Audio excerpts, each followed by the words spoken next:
All right, guys, good morning. So today what I want to do is review the steps of the immune response. How our different types of white blood cells work together to fight disease. So remember, anything that causes a disease in our bodies is called a pathogen.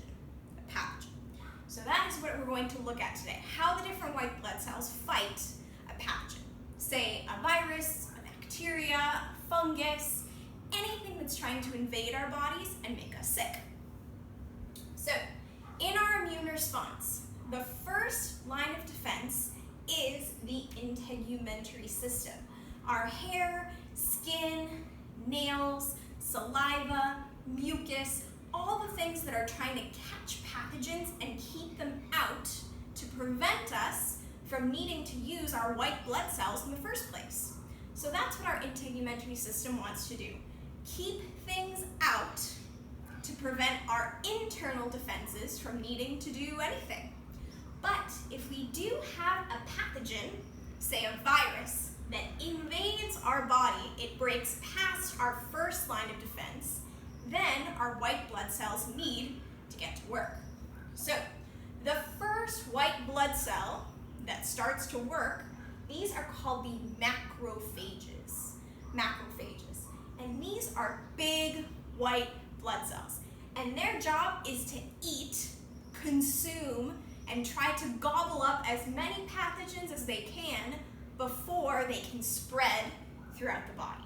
So imagine these big white blood cells just consuming, chomping down those pathogens, preventing us from getting sick, hopefully. That's their job. If the macrophages can't eat all of the pathogens, then our third step here, our helper T cells start to get to work. So helper T cells are another type of white blood cell, and they're like the organizers or the activators. So they're the chief that tell the other white blood cells how to do their jobs and how to react to this invader, this virus. So our helper T cells are going to engage the other white blood cells to keep fighting. One of those white blood cells, come over here, these are called B cells. So B cells are special because they make antibodies. So remember from the Magic School Bus, these antibodies were like Y-shaped stick things that the white blood cells threw and stuck to the bus.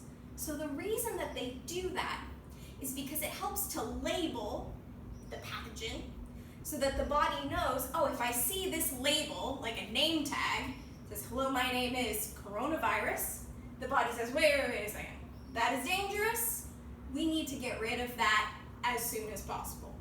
So the antibodies help to label the pathogens so the body knows this is dangerous. Another good thing that the antibodies do is they connect with something on the surface of the pathogen that is called an antigen, right? So think about the pictures that you've seen of the coronavirus. It's round and it has all of these sticks poking out of it, kind of like a porcupine with little dots on the end. So those things that are sticking out of the virus are called antigens. And every pathogen, whether it's a virus or a bacteria or a parasite, they all have their own antigens.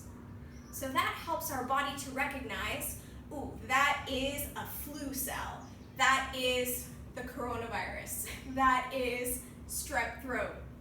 Each pathogen has its own antigens, and these antibodies help to connect to the antigens, and it kind of clumps them together.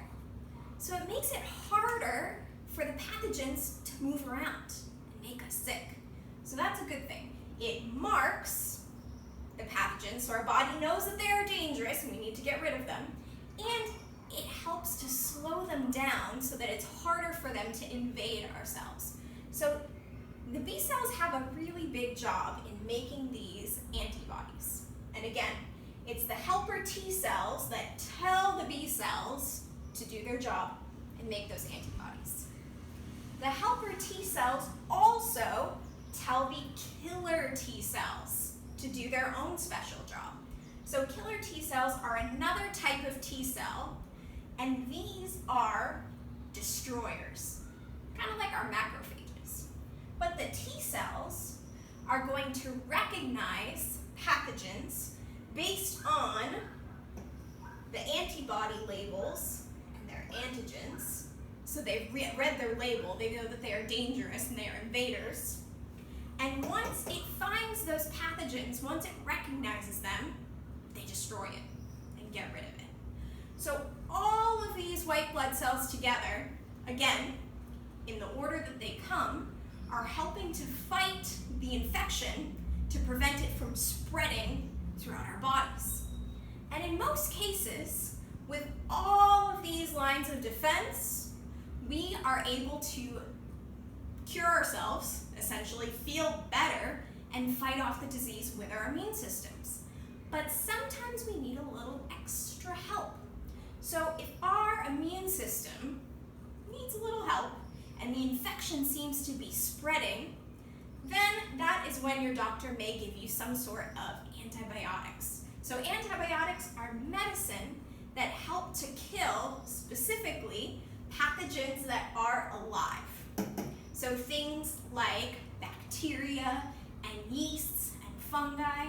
If you have an infection from one of those things, then you can take an antibiotic to help your body fight off that pathogen.